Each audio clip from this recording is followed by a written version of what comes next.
Hello students, doctor सीमा कुमारी, history department, pre law 2।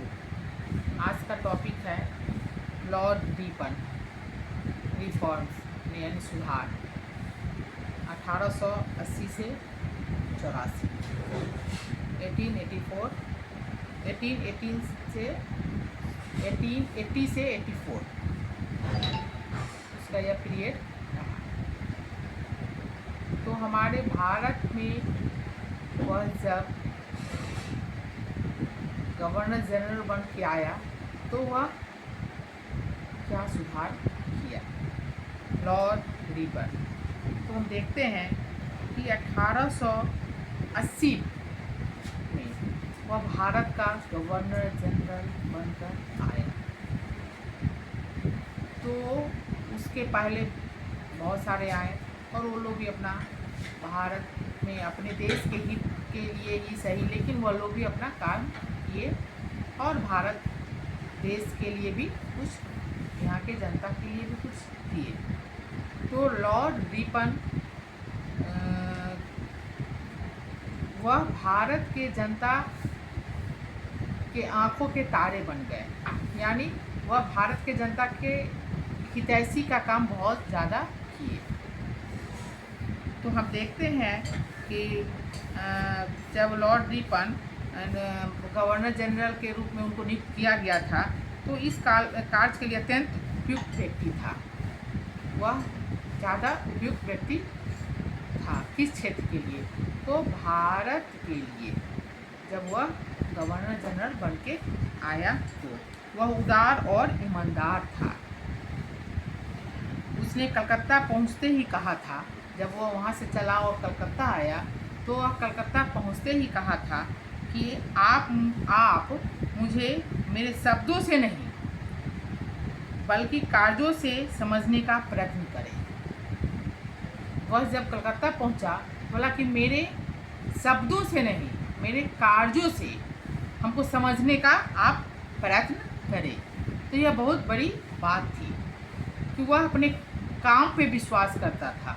हम आपके तो वह भारत के जनता के हित के लिए भी वह किया और एक ईमानदार भी था, कर्मठ भी था।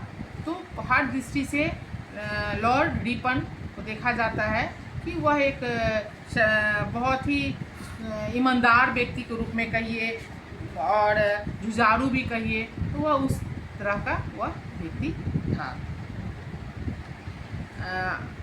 अब हम देखते हैं कि वह शुरू से प्रारंभ से ही सुधारवादी और मानवीय दृष्टिकोण लेकर भारत आया था।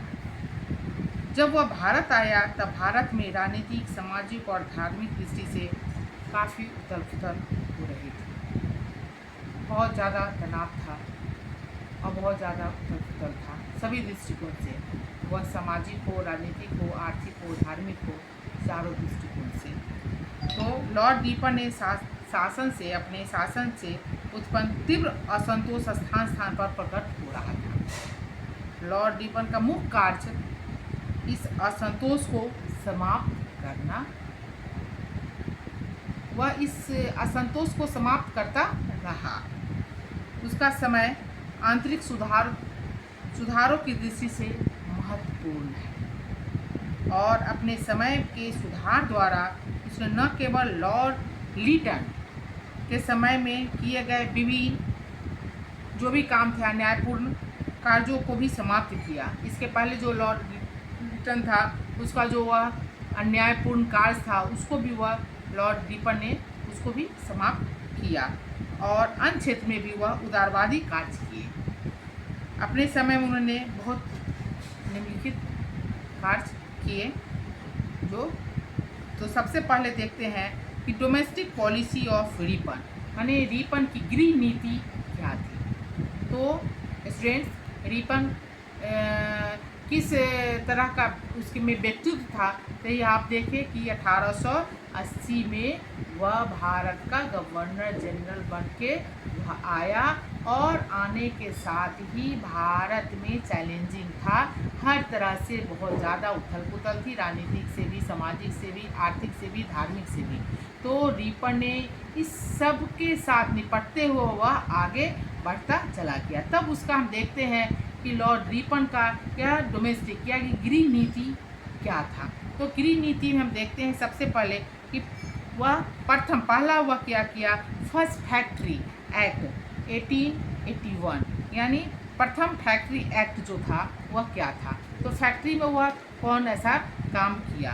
तो लॉर्ड रिपन ने सामाजिक सुधारों के क्षेत्र में एक नए युग का सूत्रपात किया और उसने 1881 ईस्वी में प्रथम फैक्ट्री कानून, फैक्ट्री एक्ट पारित किया, जो भारतीय मजदूरों की स्थिति, जो भारत के मजदूर उस फैक्ट्री में काम करते थे, तो उनके भारतीय मजदूरों की जो स्थिति थी में वह सुधार के लिए प्रथम कानून था। किसके लिए?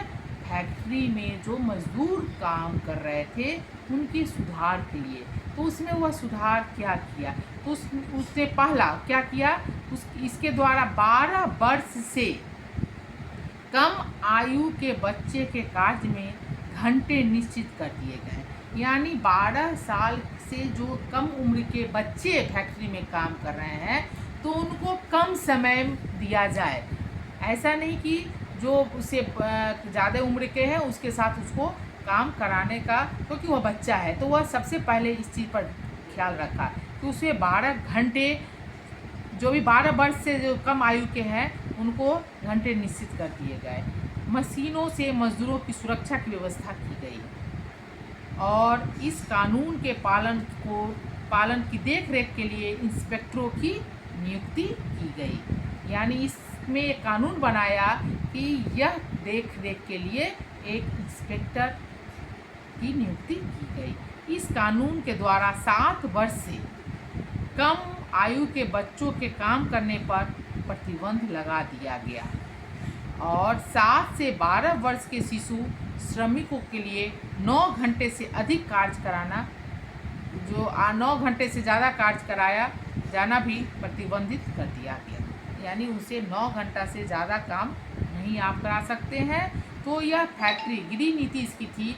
यह जो फैक्ट्री में जो शोषण होता था जब भारतीय मजदूरों के साथ, तो वह सबसे पहले वह इस पे रोक लगाया कि जो 12 साल के से जो बच्चे हैं उनके लिए घंटा नहीं किया गया। 7 से लेकर 12 वर्ष के बीच में जो बच्चे हैं उनको इसमें कार्य नहीं किया गया। तो यह बहुत बड़ा भारतीय मजदूरों के लिए वह बहुत हितैषी का काम किया। फिर भारत में मजदूरी सस्ती थी और किसी भी मजदूर की सुरक्षा के कानून के अभाव में वह और भी अधिक सस्ती हो जाती थी। इस कारण ब्रिटिश उद्योगपति भी फैक्ट्री कानून की मांग कर रहे थे, जिससे भारत में मजदूरी सस्ती न रहे और भारतीय उद्योगपति उनका मुकाबला न कर सके। यह एक्ट जैसे चाय, कॉफ़ी, नील की खेती पर लागू नहीं था। इसमें फैक्ट्रियों की जो था उसमें बताया जाता है कि जिस उद्योग में 100 व्यक्ति 4 माह से अधिक कार्य करते थे वे फैक्ट्री की परिधि में आएंगे। यानी यह जो रूल बना हुआ था तो उसमें भी लॉर्ड रिपन ने अपना बहुत अच्छा कार्य किया, क्योंकि कम मजदूरी मिलती थी और उस कोई ऐसा प्रतिनिधि नहीं था उन लोग की तरफ से कि उन लोग के लिए कुछ बोल सके। तो इसमें भी लॉर्ड रिपन ने उन लोग के लिए एक अच्छा कार्य किया। दूसरा है, देखते हैं कि वर्नाक्यूलर प्रेस एक्ट की समाप्ति, जो पहले बना हुआ था एक वर्नाक्यूलर एक्ट 1882 ईस्वी।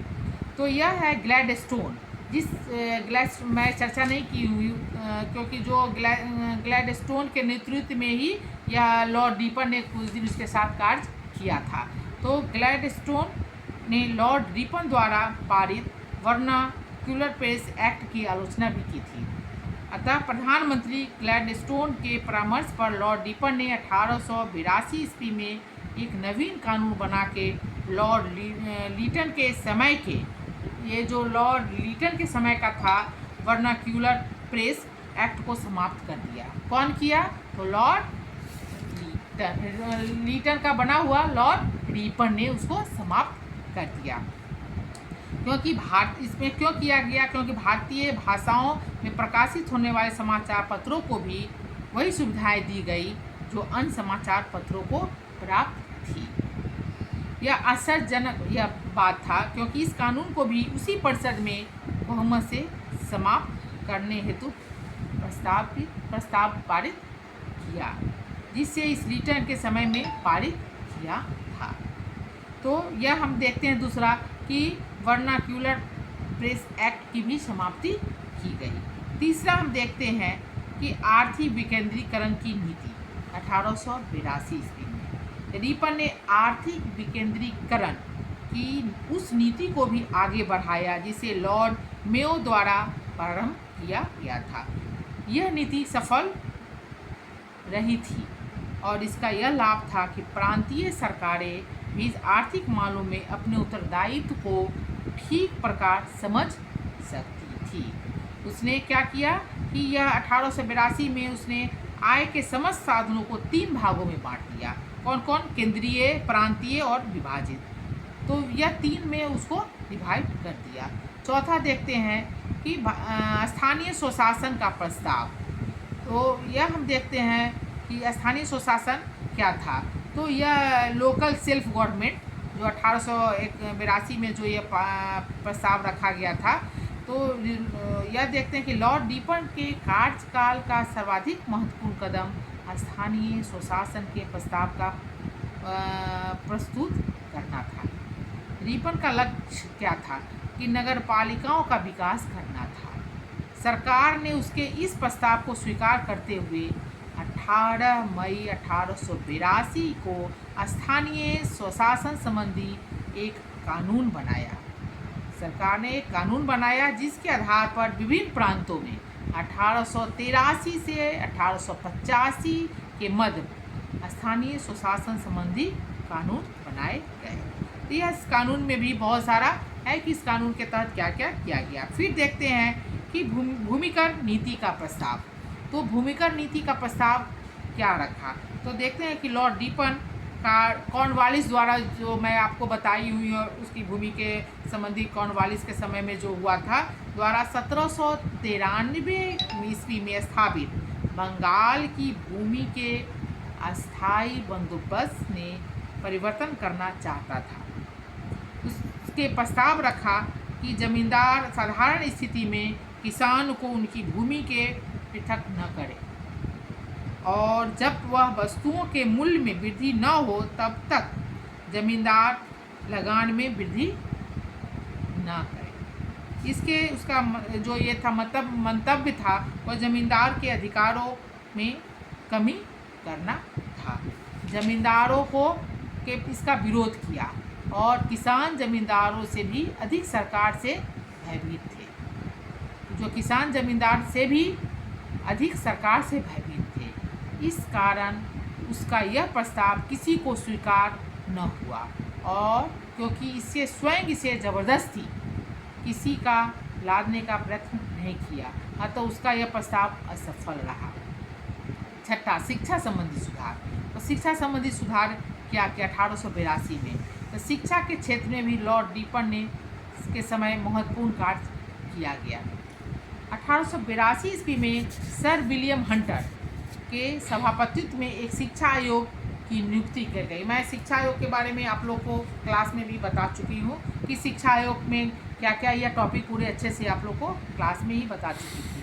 तो यह जो विलियम हंटर जो था, उसके सभापतित्व में एक शिक्षा आयोग की नियुक्ति की गई और एजुकेशन कमीशन तो यह हम देखते हैं कि यह क्या था। इस कमीशन में का लक्ष्य था कि वह 1854 ईस्वी के वुड के प्रस्ताव, जो मैं इसके बारे में बताई थी, शिक्षा सुधारों का मूल्यांकन करे उस आधार पर शिक्षा में हुई प्रगति का लेखा जोखा देकर, जो भी तैयार था लेखा जोखा तैयार करके, और भविष्य के लिए कुछ आवश्यक सुधारों की ओर मार्ग निर्देश करे। इस कमीशन ने प्राथमिक शिक्षा का पूर्ण उत्तरदायित्व प्रांतीय सरकारों को दिया और सुझाव दिया कि इस शिक्षा का प्रबंध सरकार के नियंत्रण में स्थानीय स्वशासी संस्थाएं करें। जो उसका स्थानीय स्वशासी है वह इसका सब कुछ करे। माध्यमिक विद्यालय 2 प्रकार के होने चाहिए। या शिक्षा का जो वह उसमें सुधार किया, तो माध्यमिक विद्यालय है वह 2 प्रकार का होना चाहिए। एक तो साहित्य शिक्षा, जिसमें कला और विज्ञान की शिक्षा देकर विद्यार्थियों को विश्वविद्यालय शिक्षा के लिए तैयार करे। और दूसरा, पहला वो हुआ, और दूसरा विद्यालय इस प्रकार होना चाहिए कि विद्यार्थियों को व्यवहारिक शिक्षा दे, यानी 2 तरह का होना चाहिए। तो एक में व्यवहारिक होना चाहिए और दूसरा में है कि आप उसको शिक्षा देकर और विश्वविद्यालय के शिक्षा के लिए उसको तैयार कीजिए। जैसे कला है, विज्ञान है, साइंस है, आर्ट्स है, जो भी पढ़ाई उसको करा के। दूसरा व्यवहारिक। तो यह 2 तरह का या 2 प्रकार का होना चाहिए। कौन? माध्यमिक विद्यालय 2 तरह का होना चाहिए। कमीशन था ने सरकार द्वारा विद्यालयों की आर्थिक सहायता जो था तो दी जाने वाली पद्धति पर असंतोष प्रकट किया, परंतु सुझाव दिया कि सरकार को शिक्षा के प्रबंध में शीघ्र अलग हो जाना चाहिए। तो इन्होंने क्या किया कि शिक्षा में भी सुधार काफ़ी किया। और फिर हम देखते हैं कि लॉर्ड रिपन ने कमीशन के थे वह प्राय सभी सुझावों को स्वीकार कर लिया और शिक्षा के विस्तार के लिए पर्याप्त प्रयत्न किए। तो शिक्षा संबंधी सुधार हुआ। दूसरा, फिर हम देखते हैं लॉर्ड रिपन का कि वह जनगणना का प्रारंभ करना। तो न्यायिक व्यवस्था, न्यायिक सुधार भी किया। लॉर्ड रिपन के समय भी एक मुख्य घटना जो हुआ था वह इल्वर्ट बिल विवाद, यानी एक इल्वर्ट बिल विवाद जो हुआ था 1883 से 84 के ईस्वी में, न्यायिक सुधार। तो इसमें वह क्या किया, इल्वर्ट बिल सुधार विवाद क्या था, तो 1861 ईस्वी से पूरे देश में एक ही फौजदारी कानून लागू कर दिया गया तथा प्रत्येक प्रांत में उच्च न्यायालय स्थापित कर दिए गए। इससे पूर्व देश में 2 प्रकार के कानून प्रचलन में थे। एक अंग्रेजी कानून जो प्रेसिडेंस नगरों में प्रचलित था, एक प्रेसिडेंस कानून, और दूसरा मुगल कानून। दूसरा क्या था? मुगल कानून, जो ग्रामीण प्रदेशों में लागू था। इस 1861 ईस्वी के नए कानून के तहत प्रेसिडेंसी नगरों के अलावा अन्य नगरों में गैर यूरोपीय मजिस्ट्रेटों को यह अधिकार नहीं था वह किसी यूरोपीय अधिकारी, जो भी यूरोपीय अपराधी के मुकदमे की सुनवाई कर सके। तो क्योंकि यह 1883 ईस्वी तक कई भारतीय मजिस्ट्रेट न्यायाधीश के पद पर नियुक्त हो चुके थे। तो 1800 तब क्योंकि 1882 में जो पदोन्नति हुई थी उसके जो यूरोपीय थे अभियुक्तों को मुकदमा सुनने का अधिकार नहीं रहा।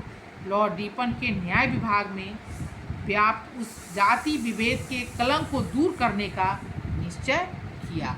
कौन किया?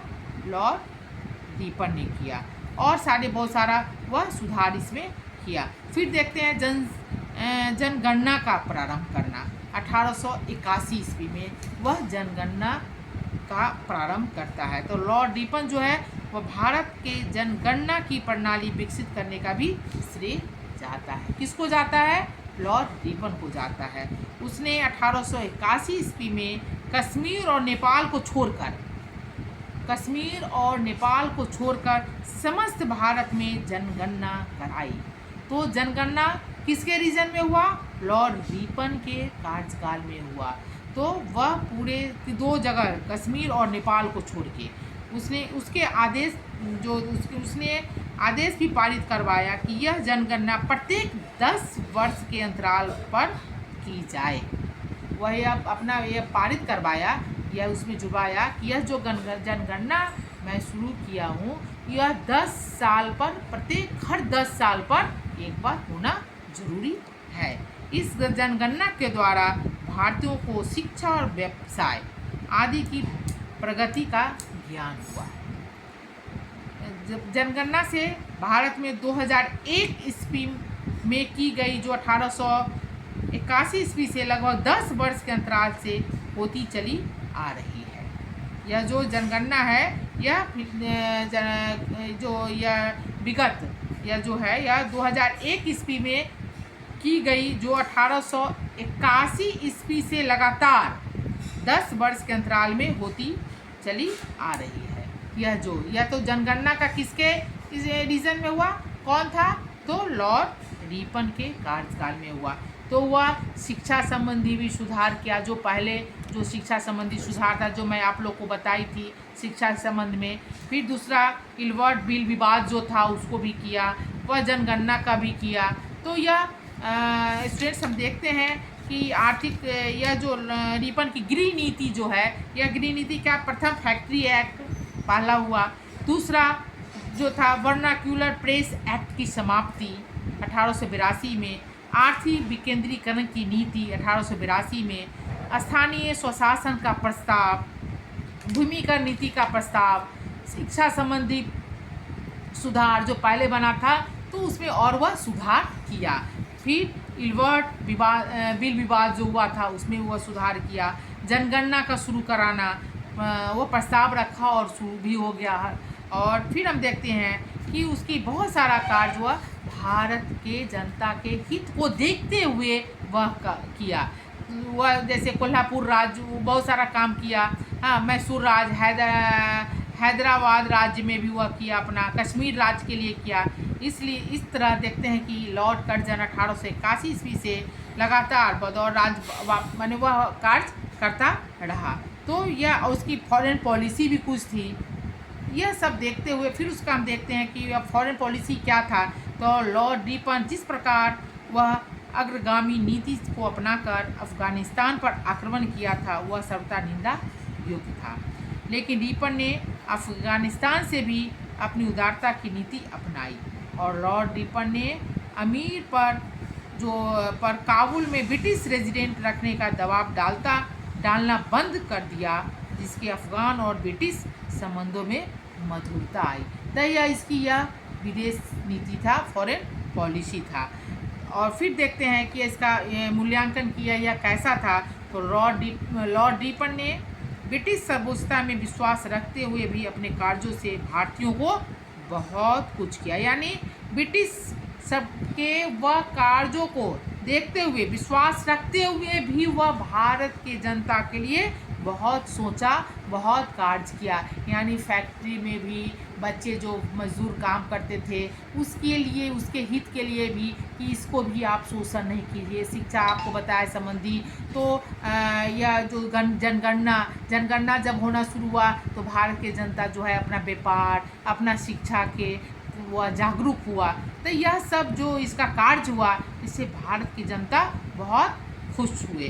तो हम देखते हैं कि लॉर्ड रिपन का यह जो कार्यकाल था 1880 से 84, 4 साल, यह बहुत ही महत्वपूर्ण कार्य था। थैंक्स।